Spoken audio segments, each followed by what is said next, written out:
하나 있어요. 그 뭐냐면 벽화가 유독 많이 그려졌다라는 것입니다. 그래서 유럽에 가게 되면 그 중세에 그려졌던 벽화들이 이제는 굉장한 관광 자원이 되어져서 수많은 사람들이 이제 가서 그 벽화를 보고 감상하는 일들이 많아졌습니다. 그런데 왜 이렇게 중세 시대 때는 벽화가 많았을까요? 그 이유는요, 두 가지예요. 하나는 뭐냐면 당시 많은 사람들은 글을 읽지 못했어요. 두 번째 이유는 글 읽는다고 하더라도 책값이 워낙 비싸가지고서 살 엄두를 못 냈어요. 그래서 교회는 성경 이야기를 그림으로 그려서 대중에게 전달하려 했던 것입니다. 그래서 어떻게 보면은 벽화는 가난한 사람들의 성경 역할을 했던 것입니다. 그래서 당시에 교회에 들어서게 되면 천정이라든지 저 벽 그리고 제단 뒤편에 그려진 그 심판 장면이라든지 이런 것들을 보면서 성경의 메시지를 눈으로 배우곤 했던 것입니다. 그래서 교황 그레고리 1세는 그림은 문맹자에게 책과도 같다라고 하는 말을 할 정도였습니다. 오늘날 사람들은 종교 예술을 상징적인 표현으로 보는 경우가 많습니다. 지옥을 그리면 지옥이 저렇게 생겼다는 거구나, 지옥이 저렇게 고통스럽다는 거구나, 상징의 표현으로 보는 경우가 많습니다.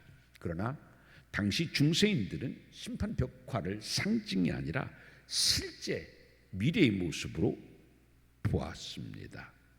예수 그리스도께 다시 오셔서 죽은 자를 부활시키고 선인과 악인을 구분하며 천국과 지옥으로 나누신다는 것을 실제 일어날 저 벽화처럼 나에게 있을 사건으로 받아들였다. 그래서 교회 입구나 벽에 그려진 그 심판 벽화를 보면서 언젠가 내가 저 자리에 서게 될 수도 있다라고 하는 경고로 받아들인 겁니다.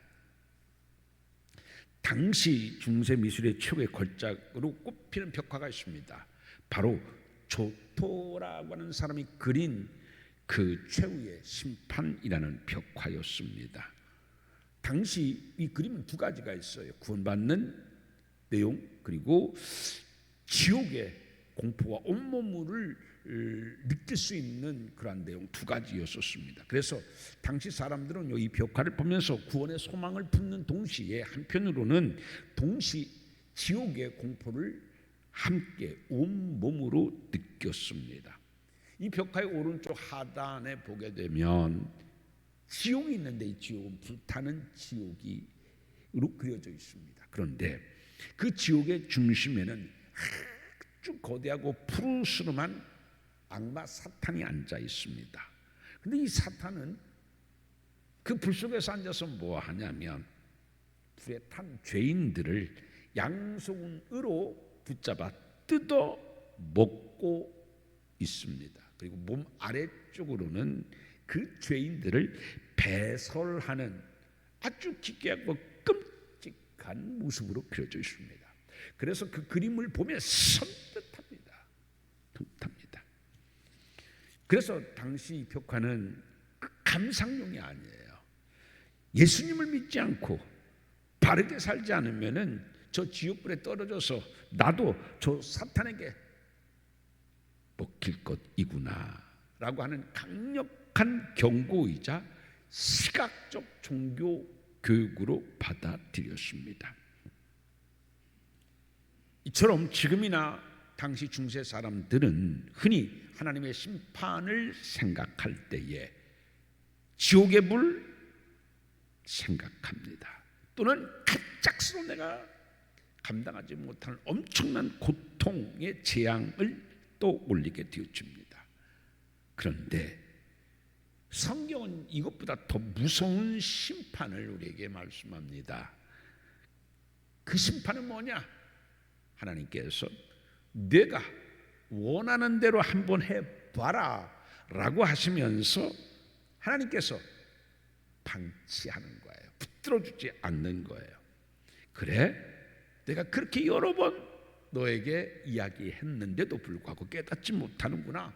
그러면 지금부터는 내가 너를 그냥 내버려 두겠다라고 하는 심판이 제일 무서운 심판이다. 그것이 오늘 본문 로마서 1장에서 말하는 심판입니다. 여러분 집에 가셔서 로마서 1장을 다시 한번 보십시오.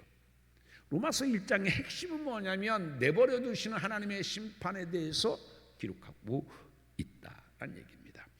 여러분 오늘 본문 그 로마서 1장 28절 말씀 한번 같이 읽어봅니다. 1장 28절입니다. 시작. 또한 그들이 마음에 하나님 두기를 싫어하며 하나님께서 그들을 그 상실한 마음대로 내버려 두신다라고 말씀합니다. 여기 그 하나님을 마음에 두기 싫어한다고 하는 것은 무슨 의미냐면 두 가지 의미입니다. 첫째 의미는 뭐냐면요, 하나님의 존재를 부정하는 것, 무신론자들을 얘기해요. 두 번째는 이 무신론을 지나서 또 하나는 뭐냐면 믿으면서도 하나님의 존재를 부인하지 아니하고 하나님을 믿으며 하나님을 섬기면서도 사실은 그 삶의 주인 자리에서 하나님을 밀어내고 자신이 차지하고 모든 것을 결정할 때, 선택할 때 내 중심대로 선택하는 것이 바로 뭐냐면 하나님을 마음에 두기 싫어하는 겁니다. 이런 결정을 할 때는 하나님이 안 계셨으면 좋겠어요. 내 마음대로 양심에 가책받지 아니하고 꺼림칙한 기분 들지 아니하고 이걸 결정했으면 좋겠어요. 그게 마음에 두기를 싫어하는 거예요. 여러분은 그런 적 있었습니까? 마음에 두기를 싫어하는 것. 하나님이 계신 건 인정해요.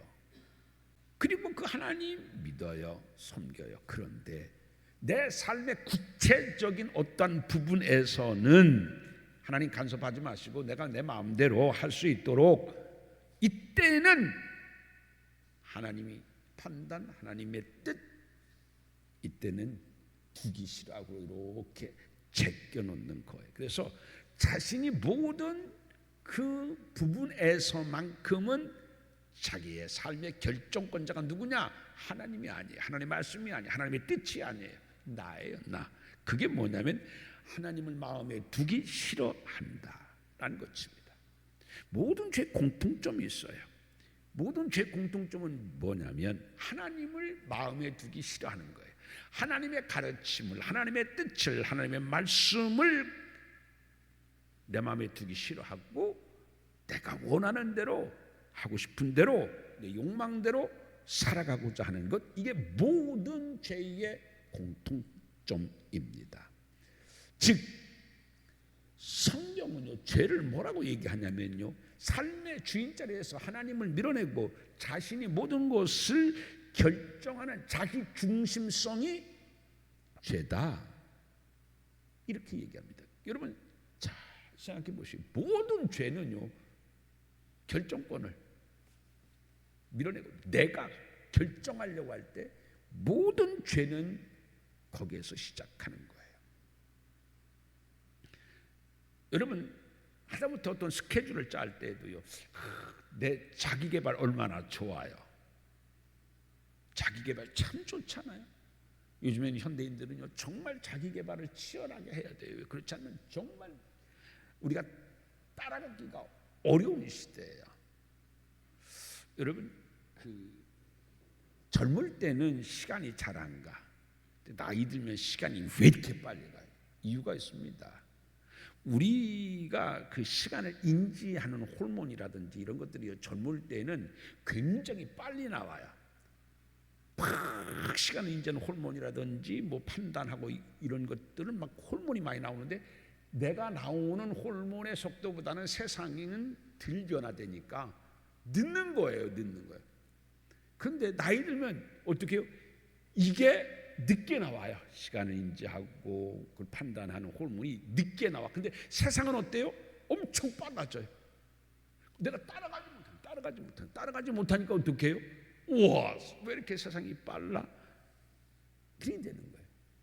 그래서 우리는 이 세상을요 뒤처지 않기 위해서는요 정말 자기 개발을 많이 해야 돼요. 그런데 이 자기 개발 얼마나 좋아요. 그리고 취미, 휴식 참 우리에게 삶의 질을 높이는 데 중요하잖아요. 그러나 이 자기 개발이라든지 휴식이라든지 취미 생활이라든지 이런 것들이 뭐보다 우선하면 안 된다? 하나님을 섬기는 것보다는 우선하면 안 된다. 그때는 하나님 요거 내가 자기 개발이니까 요거는 내 취미니까 라고 그때는 하나님이 내 마음에 두기 싫어하는 것을 내가 원하고 자기 개발을 위해서 소홀히 하고 등한시하고 그럴 때 그것을 자기중심성 이게 죄의 본질이다 라고 말씀합니다. 그게 오늘 자기 마음에 하나님 두기를 싫어하네 라고 하는 뜻이다 라는 얘기입니다. 여러분 잘 생각해 보세요. 여러분은 뭐를 포기하며 살고 있습니까? 신앙은요 포기하는 것부터 시작해요. 아브라함을 하나님 부르셨을 때 어떻게 했어요? 포기하는 것부터 가르쳤어요. 뭐까지 포기했어요? 본토 친척 아비 집까지도 포기했어요. 그것도 모자라서 하나님께서는 뭐까지 포기하라고 했어요? 100세에 낳은 아들 이삭까지 포기하라고 했어요. 하나님은 모세를 들어 사용하실 때도요 어떻게 해요? 그 바로의 궁전을 포기하도록 하나님이 강압적으로 만들어 가지고 있어요. 그 이드로의 장인의 집에서 처가살이하게 만들었어요. 성경의 시작 출발은 포기예요. 예수님 여러분 신약에 보세요. 신약에 예수님 제자들 불렀을 때 어떻게 해요? 포기입니다. 자기의 생업을 포기하고 자기의 가정을 포기하고 어떤 사람은 그랬잖아요. 내가 지금 밭 깔다가 뭐 하다가 예수님께서 뭐래? 그렇게 뒤돌아다 보는 자는 포기하지 못하는 자는 하나님 나라에 합당하지 않다 그랬거든요. 신앙은 뭐예요? 포기예요. 신앙이 자란다 성장한다는 것은 다른 게 아니에요. 포기를 많이 하는 거예요. 예수님을 위해서 신앙을 위해서 내가 포기를 많이 하는 것이 뭐예요? 그게 신앙의 성장이에요. 그렇잖아요. 잘 생각해 보면 여러분 신앙이 성장한다는 것은 뭘까? 그렇잖아요. 포기하는 게 많아요. 아이들일수록 포기를 못해요. 어른이 된다는 건 뭐예요? 어른이 된다는 것은 포기를 해요. 가정을 위해서 포기하고 그렇잖아요. 아버지가 내가 다 하고 싶은 거 하면 어떻게 가정을 부양을 해요? 그렇잖아요. 그러니까 포기하는 게 성장이고 성숙인 거죠. 그런데 하나님의 그 중심에서 하나님을 밀어내고 내가 결정권을 가질 때 하나님께서는 그런 사람에게 어떻게 하신다고 말씀하냐면 본문에 보게 되면 불을 내려서 벌한다라고 말씀하지 않고 내버려 둔다. 근데 내버려 둔다라고 하는 것은 그 헬라어로 파라디돔인데 이 파라디돔이라는 것은 무슨 얘기입니까? 어떤 뜻을 갖고 있냐면 진짜 무서워요. 뭐냐면 이거는요 신경을 끄고 방관한다, 방치한다라는 것을 넘어서 양도하다, 포로로 인도하다, 누구에게 넘겨주다 라는 뜻을 갖고 있어요.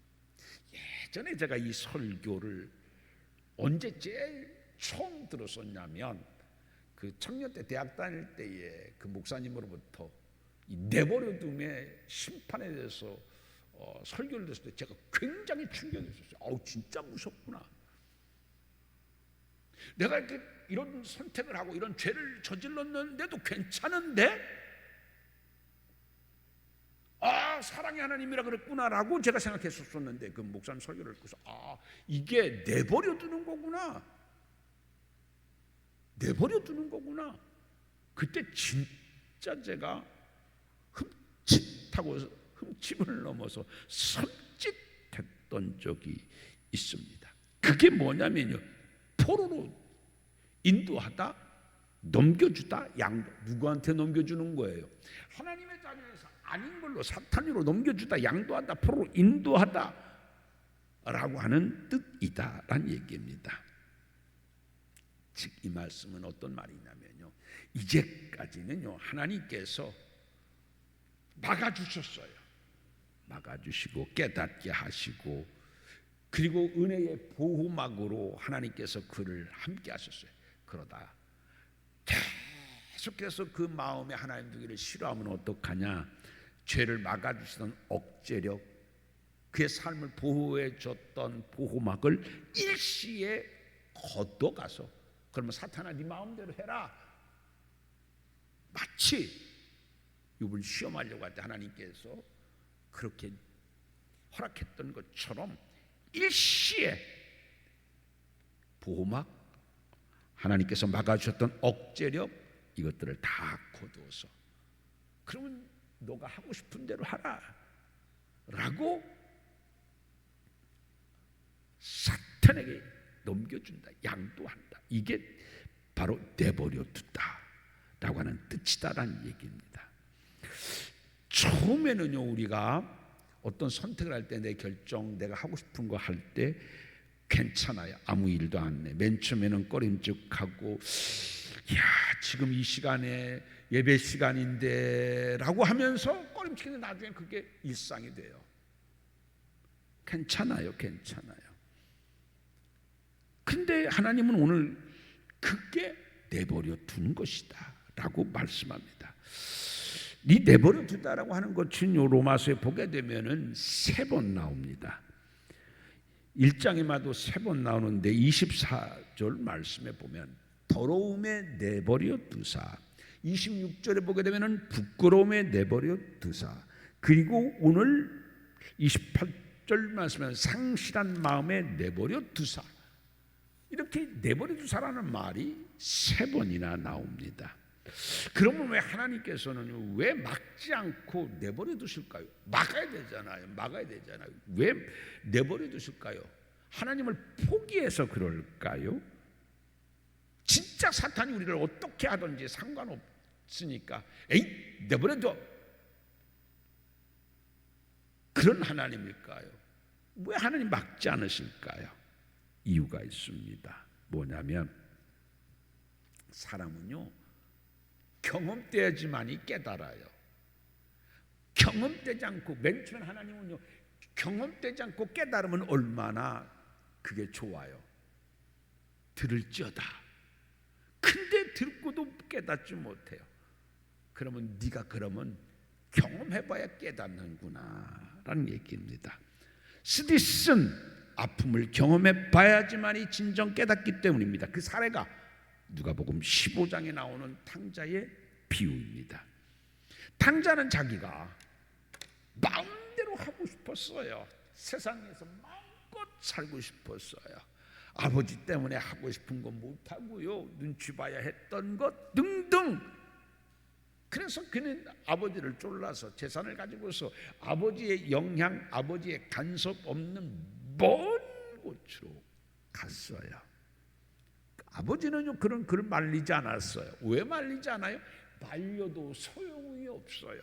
자기가 경험해보지 않는 다음에는 아버지의 말은 전혀 귀에 안 들어와요. 뻔한 얘기, 또 그 얘기, 잔소리, 하나만한 이야기, 나도 알아. 사람은요 자기가 행하지 않으면서 안다고 생각하는 게 무지 무서운 거예요. 그거를 야고보 선생님은 뭐라고 그래요? 자기를 속이는 거라고 그랬잖아요. 알아.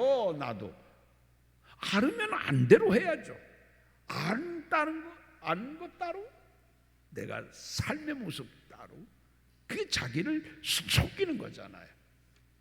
아버지는요 그 탕자의 그 요구를 거절하지 않았어요. 말리지 않았어요. 아무리 말려도 늘 마음은 벌써 세상에 가 있어요.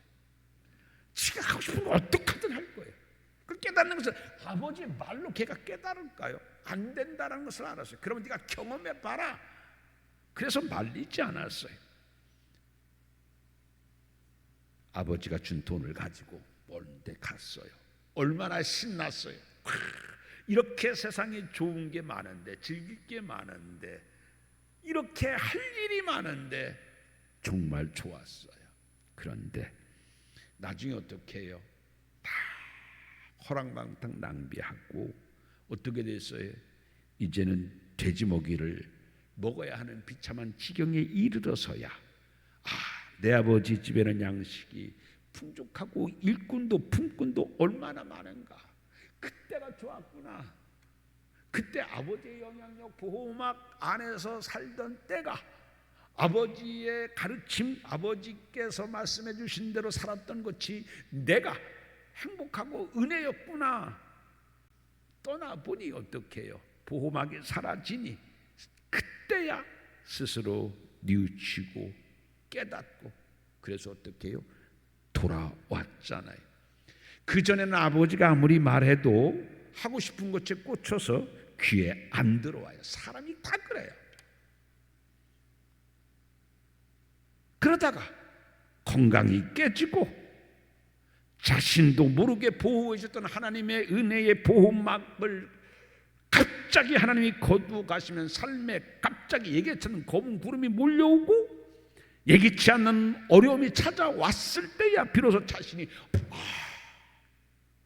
늘 찝찝하게 생각했고 꺼림칙하게 생각했던 것이 불현듯 깨달아지며 내가 진짜 그랬구나 라고 하는 것을 깨닫는 것이 인간이에요. 그래서 그 누가복음의 15장의 아버지는 말리지 않았어요. 오늘 로마서 바울도 우리에게 그래서 경험해 봐야 하나님의 은혜, 하나님의 보호막, 하나님의 말씀 안에 거하고 그를 기쁘시게 하고 이것이 은혜였었다라고 하는 것을 깨달을 때 비로소 인간이 돌아온다는 것을 알아요. 그래서 오늘 하나님의 그 심판을 얘기하면서 상실한 마음에 내버려 두사라고 말씀합니다. 운전자가 우리가 이 길을 내비가 알려준 대로 안 가면 어떻게 해요? 경로를 재탐색합니다. 경로를 재탐색합니다 라고 얘기하잖아요. 그럼에도 불구하고서 계속 가게 되면요 엉뚱한 곳으로 가요. 우리의 삶, 말씀과도 똑같아요. 자꾸 하나님은 우리에게 그렇게 말씀해 주셔요. 성경으로, 양심으로, 각가지의 것으로 하나님께서는 우리에게 말씀해 주셔요. 그런데 그럼에도 불구하고서 계속 내가 원하던 삶의 그 길을 계속 간다고 할 때 어느 순간 하나님은 그래? 그러면 네가 원하는 길을 가보아라. 이건 허락이 아니라 뭐다? 심판이다. 그런 얘기입니다. 여러분이 살아가면서 가장 두려운 것은 뭡니까? 잘 되던 것이 갑자기 안 되는 거예요? 아니면 갑자기 무슨 질병에 걸려서 몸이 아파서 예전 같지 않구나, 이것이 더 두렵습니까? 아니면은 뜻대로 인생이 풀리지 않고 예기치 않는 어떤 사건이 찾아오는 것이 더 두렵습니까? 근데 성경은 우리에게 그런 것보다 더 무서운 것은 뭐냐? 버려두는 것이다 라고 말씀을 합니다. 부모가 자녀를 키울 때에 아이가 잘못하면 어때요? 부모는 매를 들어서도 때립니다. 잔소리를 하고 야단을 칩니다. 왜요? 아직 포기하지 않아서 사랑하기 때문에 그렇습니다. 진짜 무서운 건 뭐예요? 자녀가 무슨 짓을 하든 외박을 하든 나쁜 짓을 하든 부모가 아무 말도 하지 아니하고 간섭하지 아니하고 자녀 쳐다보지도 않고 부모가 자기의 방에 들어가서 문을 닫아버리는 겁니다. 내 마음대로 살아봐. 그때 부모의 마음 뭐예요? 네가 경험해 봐야지. 경험한 기준에는 너가 하고 싶은 것에 꽂혀서 사는 거지 그게 좋은 건 줄 아니? 한번 깨달아봐. 그게 부모 마음이야. 똑같다. 그래서 하나님은 내버려 두십니다. 그런데요 여러분 본문에 보게 되면 어디에다 내버려 두신다고 그랬어요? 상실한 마음에 내버려 둔대요. 상실한 마음대로 내버려 두사. 상실한 마음이 뭐냐면요 헬라어로 아도키모스라고 그래요. 아도키모스라고 하는 것은 뭐냐면 어떤 금속을 재련할 때 이물질을 빼잖아요. 그런데 이물질을 빼지 못해가지고 또는 함량이 부족해서 가짜 금속, 이게 상실한 마음, 즉 아도키모스 뜻입니다. 그래서 함량이 부족한 가치 없는 폐기된 이라는 뜻을 가진 것이 뭐냐면 바로 그게 아도키모스, 상실한 마음이에요. 이것도 상실한 마음입니다. 건축가가 집을 지을 때에 그 돌을 다듬어요. 근데 어떤 돌은요 너무 강해가지고 다듬어 지지가 않아요. 그러면 그 돌은 어떻게 쓸모가 없어요? 버려버려요. 그게 상실한 마음입니다. 결국 재련이나 돌을 다듬을 때 결국 뭐요? 부적격 판정을 받은 마음을, 그 신앙을 상실한 마음, 이렇게 성경은 표현하고 있습니다. 사랑하는 성도 여러분, 나중에 우리는 하나님의 심판대 앞에 선다는 것이 뭐예요? 이거예요. 하나님 앞에 선다는 것은 잘 재련이 되었었는지, 적격인지 부적격인지를 가리는 게 언제예요? 그게 하나님의 심판대예요. 나중에 우리는, 사람은 죽는 것은 정한 이치예요. 하나님의 심판대 앞에 서는 것은 정한 이치예요. 그때 뭐를 심판하느냐? 이거를 심판하신대요. 적격인지 부적격인지 심판하신대요. 근데 하나님께서요, 내버려두는 사람들이 그 죄가 29절부터 31절까지 몇 가지가 기록되고 있느냐? 무려 21가지가 기록되고 있어요. 근데 이게 다 연결돼요. 시기, 질투. 여러분 봐봐요. 시기, 질투는요, 남 못 되는 게 시기, 질투가 아니에요. 야, 저 사람 나도 저렇게 살아보고 싶은데, 나도 저렇게 살아. 부러워하면서 어떻게 해요? 부러워하면서 어떻게 해요? 세상을 쫓아 살아가는 거예요. 근데 오늘 본문에 보게 되면 30절에 교만한 자라는 죄도 있잖아요. 교만한 자라고 하는 것은 이게 보게 되면 합성어인데, 히페르하고 파이노의 그 합성어인데, 이 히페르라고 하는 것은 뭐냐면 위라는 뜻이에요. 위라는 뜻이에요. 이 파이노는 뭐냐면 보다, 보이다라는 뜻이에요. 이건 무슨 얘기냐면 위에서 보는 게 뭐냐면 교만한 자래요. 뭐를 위에서 봐요? 하나님의 말씀을, 하나님의 기준을, 하나님의 법을 내가 위에서 보는 거야. 내가 위에서 본다는 것은 하나님의 기준, 하나님의 말씀, 하나님의 가르침보다 뭐를 더 위에 두고 있다? 내가 더 위에 있는 거예요. 하나님이 그렇게 말씀하시지만 그러나 나는 이것을 하겠습니다. 그게 뭐예요? 그게 교만한 자라는 얘기예요.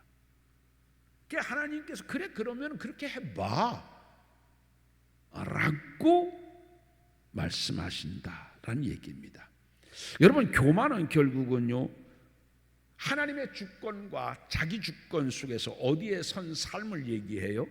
내 주권에 선 삶을 교만한 마음이라고 얘기합니다. 반대로요, 기독교 신학에서는 내 주권을 하나님의 주권으로 넘겨지는 과정과 삶을 뭐라고 얘기하냐면 성화, 그렇게 얘기합니다. 성화는 뭐라고요? 내가 가지고 있었던 주권을 하나님 앞에 이양하는 겁니다. 내가 선택했던 것을 하나님 앞에 이양하는 것, 그게 성화. 또는 이것을 예수님은 다르게 표현하셨는데, 이것을 예수께서는 뭐라고 표현하셨느냐 하면 자기를 부인하는 삶. 너희가 나를 따라오려 하느냐? 그러면 자기를 부인하고, 그렇게 얘기했잖아요. 자기를 부인. 그런데 사람들은 자기를 부인하지 않고 예수님을 따르려고 합니다. 그러니까 두 마음을 가진 사람이 됐어요. 이거를 호세아서는 뭐라고 얘기해요? 뒤집지 않는 전병. 어떤 데는 보면요, 신앙인으로 뒤집혀진 것 같아요. 근데 어떤 면에서는 아직 뒤집혀지지 않았어요. 이양하지 않았어요. 이거를 두 마음, 뒤집지 않는 전병, 이렇게 표현하고 있는 겁니다. 성화는 뭐예요? 하나님께 이양하는 거에 대해 결정권을, 내 삶의 주권을. 그런데 이거는요, 그렇게 해야지 라고 해서 되는 게 아니에요. 여러분 수십 년 동안 믿어오면서 성화됐나요? 다 이양했나요? 안 하는 부분들이 있어요. 안 하는. 어떤 사람은 이 부분에서는 하나님께 이양 안 하고, 어떤 사람은 이거는 잘 이양했는데 이 부분은 이양 안 하는 사람들이 많아요. 그렇지 않습니까? 근데요, 풍선이 하늘로 날아가 오르기 위해서는 10가지 줄 중에서 10가지를 다 잘라야지 9가지 자르고 하나만 남겨둬서 똑같아요. 10가지 줄이 묶여 있는 거나 한 가지 줄이 묶여 있는 거나 똑같아요. 그렇잖아요.